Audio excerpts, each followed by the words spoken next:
Hello and welcome to the series of videos on my YouTube channel, which is going on particularly on Thomas Cray's ELEGY written in a country churchyard. तो उस क्रम में आज हम stanza number 17, 18, 19 and 20 इसको select किया है और इसको एक्सप्लेन करने जा रहे हैं। अभी तक हमने देखा कि स्टैंजा नंबर 16 में किस तरह से थॉमस ग्रे ने बताया कि बहुत सारी चीज़ें हैं जिससे गांव के फोरफादर्स पुअर विलेजर्स वंचित हो गए अपनी लाइफ में in spite of having the talent of those things. तो आज हम देखेंगे कि उन्होंने जस्टिफाई किया कि बहुत सारी चीज़ें अच्छी चीज़ों से ज़रूर वो दूर हुए हैं, लेकिन बहुत ऐसी बुरी चीज़ें भी हैं जिनसे वो अपनी लाइफ में बच गए हैं। लास्ट सीरीज में हमने ये बताया था इंजैम्पमेंट एक टर्म यूज़ किया था जिसमें किसी स्टैंजा की लास्ट लाइन कैरी ओवर करती है नेक्स्ट स्टैंजा में। आज भी वही कुछ देखने को मिलेगा। स्टैंजा नंबर 17 को की लाइन कनेक्ट हो गई थी स्टैंजा नंबर 16 से। आज इसीलिए स्टैंजा नंबर 17 की हाफ लाइन से शुरुआत हो रही है। से nor circumscribed alone their glowing virtues but their crime confined। Thomas clay बता रहा है circumscribed का मतलब होता है यहाँ पे prevented from, alone their glowing virtues, they are shining positive qualities, the great qualities, traits, means उन पुअर forefathers के सिर्फ शाइनिंग वर्च्यूज को अच्छे अच्छे गुणों को ही नहीं सीमित किया बल्कि their crime confined their crime also, उनके अपराधों को भी उनकी नकारात्मकता को भी कन्फाइंड लिमिटेड कर दिया। Forbade to wade through slaughter to a throne. याद कीजिए पहले ये बता चुका है किस तरह कुछ टिरानिक लोग ओलिवर कामरॉय का सहारा लिया था। कुछ ऐसे किंग्स भी हैं जो अपने टिरेंसिज्म अपनी निरंकुशता के कारण अपने सिंहासन पर बैठने के लिए कुछ भी निर्दयतापूर्ण कार्य करते हैं। तो लेकिन गरीब लोगों को मना किया, उसकी परिस्थितियों ने फॉरवर्ड दूर किया। कहाँ से? To wade, wade means to swim across, to move across, चलने के लिए, जाने के लिए, तैरने के लिए। Through slaughter to a throne means सिंहासन पर पहुंचने के लिए स्टार्टर खून खराबा करने से भी उनको उस परिस्थितियों ने बचा लिया, मीन्स नकारात्मकता से भी बचाया। And shut the gate of mercy on mankind, mean इस अपराध से बचा लिया कि वो खून खराबा करके सिंहासन पर नहीं पहुंच सके। और इस तरह से जो दया का, मानव जाति में जो दया का दरवाजा है, दयालुता के भाव का दरवाजा है, उसको बंद नहीं किया। These are the four lines. Let me explain quickly in the English. Means those poor forefathers of the villagers were kept away from achieving the great things like the kings, the poet, and the rulers also. The religious ethic teller also means religious leaders also. But he simply means to say that lots of things, lots of negative things have been kept away from the poor forefathers also. Means they escaped, they could save themselves from committing the crimes like killing the people in order to achieve the thrones. They could also, this is the virtue actually. This is the virtue with which they could maintain. In the maintenance of those virtues, it is circumstances that help them out. So the first four lines is reflecting upon their positive qualities which they could have maintained in their life just because of the circumstances. तो stanza number 18 की हम बात करते हैं। The struggling pangs of conscious truth to hide. Struggling pangs ये inter conflict को, अंतर्द्वंद को दिखा रहा है। और अंतर्द्वंद किस लिए? कॉन्शियस ट्रुथ टू हाइड, सही बात को छुपाने के लिए। To quench the blushes of ingenuous shame, quench means दबाना, छुपाना, मिटाना, ऐसे प्यास मिटाना होता है इसका शाब्दिक अर्थ। Quench means to slay the blushes, shame, शर्म, of ingenuous shameful activities means जो निकृष्ट शर्मनाक क्रिया है उनके प्रभाव से जो शर्म का भाव आता है उसको छुपाने से भी वो बच गए। Means they could not commit any shameful activities, so they did not need to hide, to come over a shaming expression on their face or heap the shrine of luxury and pride. Means वे लोग जो है luxury और pride को यहाँ पे पर्सनिफाई किया गया है एल कैपिटल और पी कैपिटल। इससे लग रहा है कि लग्जरी और विलासिता, प्राइड, अहंकार के मंदिर को पे ढेर लगाने से बच गया। और ढेर किस बात का? किस चीज से? With incense kindled at Muses' flames. Muses, goddess of music, intelligence, wisdom. ये कैसा, तो ये दोष क्यों होता है? हमने स्टैंजा नंबर 2 फ्लैटरी से एसोसिएट किया, लिखा है।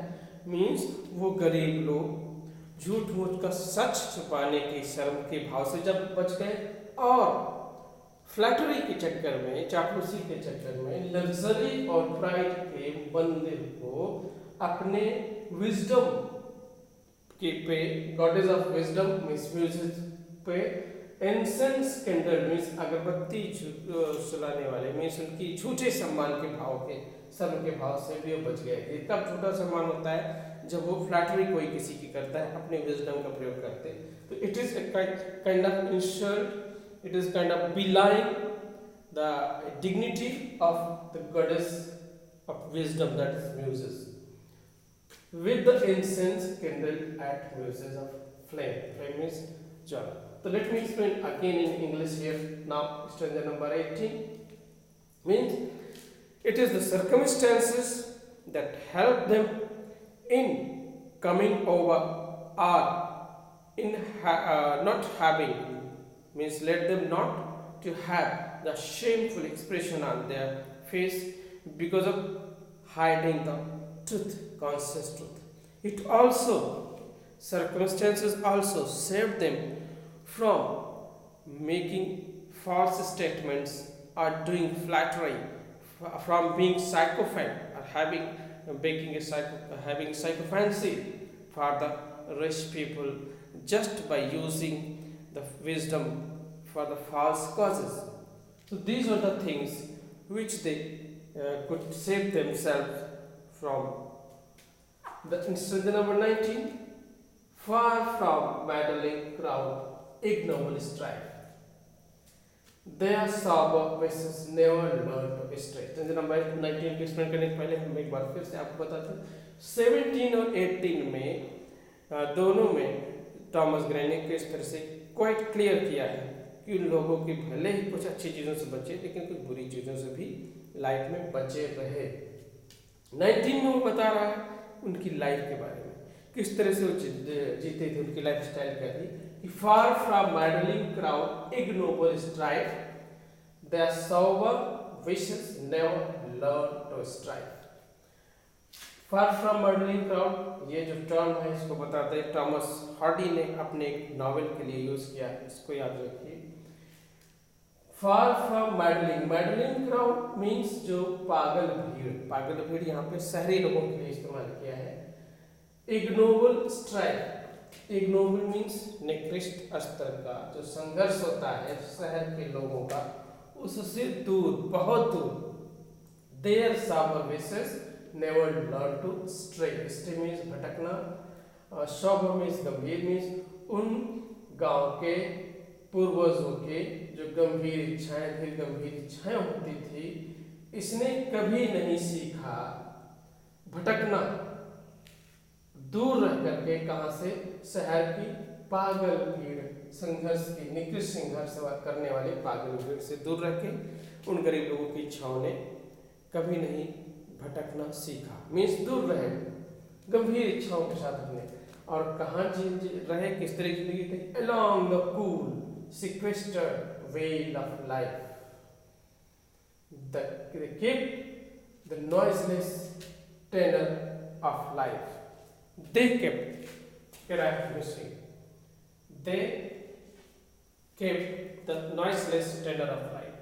Means शहर की निकृष्ट मीन्स श्रेष्ठ नहीं हो, जो ऐसे संघर्ष से पूर्ण शहर की पागल भीड़ से दूर उनकी इच्छाओं ने जिंदगी से कभी भटकना नहीं सीखा और वो जीवन बिताते रहे। सिक्लूडेड मीन्स एकाकी जीवन, जीवन की वेलमिस वैली होती है लेकिन वो एकदम दूर एकाकी जीवन बिताते हुए they kept the noiseless tenor of their life.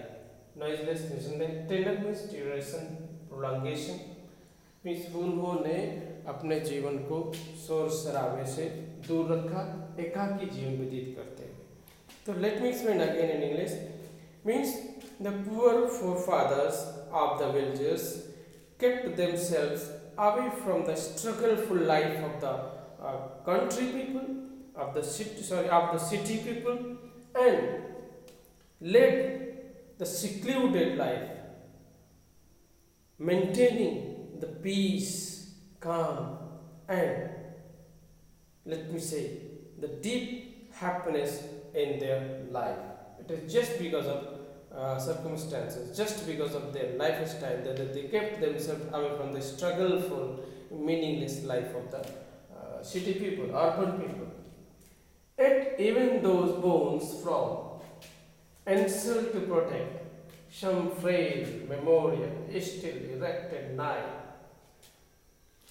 इस लाइन में आपको एक डिजायर्स, गरीब लोगों की इच्छा प्रकट हो रही है कि even those from insult to protect, even those to protect from insult means फिर भी वे लोग एक असम्मान से अपने आप को बचाने के लिए क्या किया है, some frail memorial still erected nigh means वहीं कुछ ही दूर पर, वहीं उसी के पास कुछ, frail means underdeveloped, जो रिफाइंड नहीं है, बहुत अच्छा नहीं है, जो मेमोरियल स्मारक मीन्स उन गरीब लोगों ने अपने कब्र के पास में ही एक छोटा सा, बहुत अच्छा सा नहीं, एक स्मारक इरेक्टेड मीन्स बनाया हुआ है और उस स्मारक में क्या है, अनकोथ विद अनकोथराइड शेपलेस स्कल्पचर डेक। वो स्मारक डेक मीन्स जो कि